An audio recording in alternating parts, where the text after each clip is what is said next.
Good morning, second graders, and welcome to our phonics lesson for today. Today we're going to be continuing our word collectors unit. I just want to start off by saying that all of you have just been doing a tremendous job collecting words that are new to you, that are unfamiliar to you, words that are rare. Right? We learned about rare words, so words that don't come up often when you're reading. You may not use them a lot, or you may not use them at all um, when you're reading or when you're having a conversation with somebody. You guys have just been doing a great job writing those words down, trying to figure out what they mean, and really noticing that. Really noticing those new words and trying to add them to your vocabulary. You guys have been doing awesome. Today, what I want to teach you is that to really own a word, which means to understand it and be able to use it and be able to really understand what it means whenever you see it. You don't just collect it. You don't just like look at it and say, oh, here's a new word. I'm going to write this one down. I'm going to try and figure out what it means. You don't just collect it and you don't just write it down. You also have to kind of use them in a number of different ways. Kind of like owning a pair of jeans almost. So when you get like a new pair of jeans, sometimes you have to like really like wear them a couple times, right? In order to kind of like break them in and make them really become yours, right? So it's kind of the same thing. When you find a new word and you collect it and you write it down and you try and figure out what it means, the next step to really understanding that word and understanding its meaning and understanding how to use that word in sentences and when you speak and when you read, you really have to try a number of different strategies to really make that word yours. Okay, and so one strategy that I really like to use is I like to pretend with a word. So what I mean by that is, and I'll give you an example. So let's say that I was reading a book and I came across the word paralyzed. Now to me, paralyzed, when I hear it, it kind of makes it sound like not moving, right? Or kind of frozen. So I might, when I see the word paralyzed, I might strike a pose, and then I might just like stay still like this. So that really helps me understand more of like what the word paralyzed actually means, right? If I were to come across the word like depressed in a story, right? I might hang my head really low, and I might sigh, and I might have a really sad face, right? So that's pretending with words. When you see a word, you can kind of pretend with it and kind of get that feeling for it.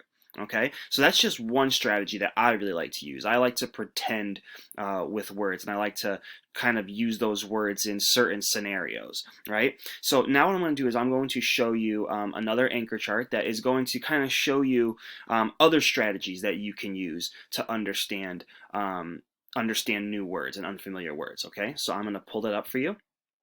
And this chart, you can see it's titled Ways to Make a New Word Feel Like It Fits You. So remember, kind of like those new pair of jeans, right? How are we going to make new words feel like they fit us, that we have them in our vocabulary and we can easily use them, we can easily read them and understand what the author is saying when they use that word, right? So if you notice, the very first strategy is pretend with the word. So kind of like my favorite strategy, right? Pretending with the word. In this example, and actually in all these examples, they work with just one word to kind of give you some examples. So the word that they're using in this chart is distribute.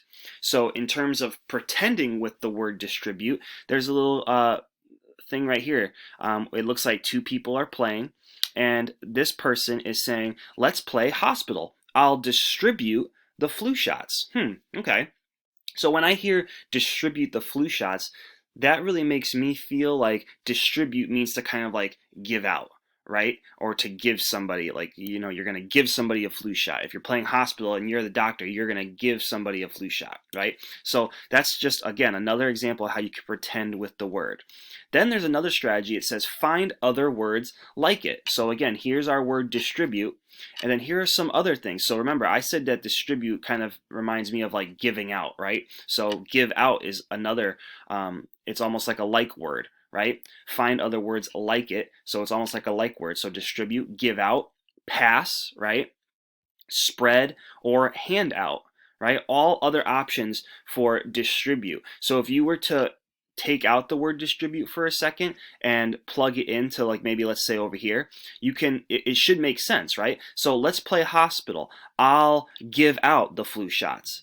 Let's play hospital. I'll hand out the flu shots, right? So it should make sense, and in that case it did. So we know that those other words could also be used for the word distribute, right? This one down here says use the word in new ways. So once we've kind of figured out different ways to say distribute, and we've realized kind of like what we think distribute might mean, let's try using it in new ways. So I distribute kindness, right? You give kindness, you pass out kindness to people. The mailman distributes the mail, right? So every day when the mailman comes, he distributes the mail. He gives you the mail, right? Who wants to help me distribute the whiteboards? So this might be good, like, to use in our classroom, right? Or if you're a paper passer, right? Who wants to help me distribute the papers, right? The paper passers in our classroom are going to be distributing papers, right? If I have a whiteboard like monitor or like a phonics monitor in our classroom, I might tell the person distribute the whiteboards, distribute the markers, right?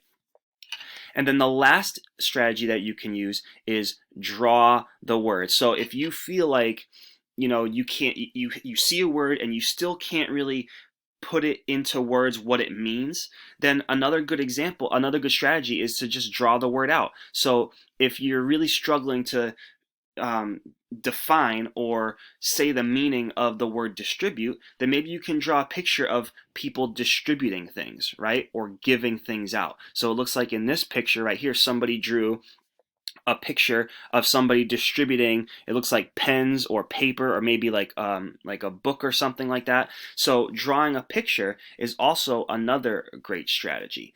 So again, these are just all really good strategies, and I'm sure we'll find more, and I'm sure you can probably even think of more on your own for ways to make a new word feel like it fits you or it belongs to you. In other words, a new word is in your vocabulary. You can use it at any time. You're not afraid to use it. You're not afraid to really understand the meaning of it. You just know it. It's in like the back of your head.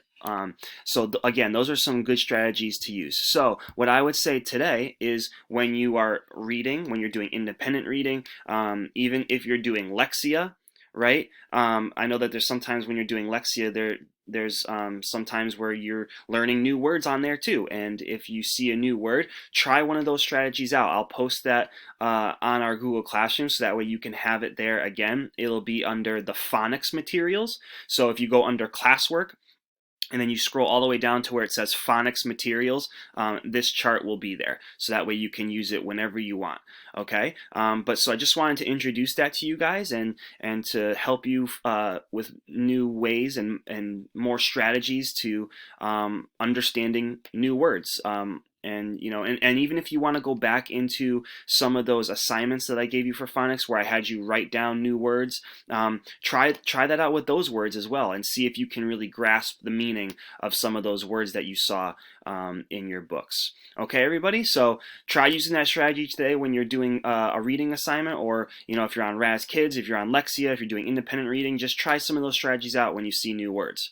Okay, and we're going to continue our word collectors unit on Monday. So good job, everybody. Again, great job finding new words this past week, and now let's start using some of those strategies to really understand those words and be able to put them in our vocabulary.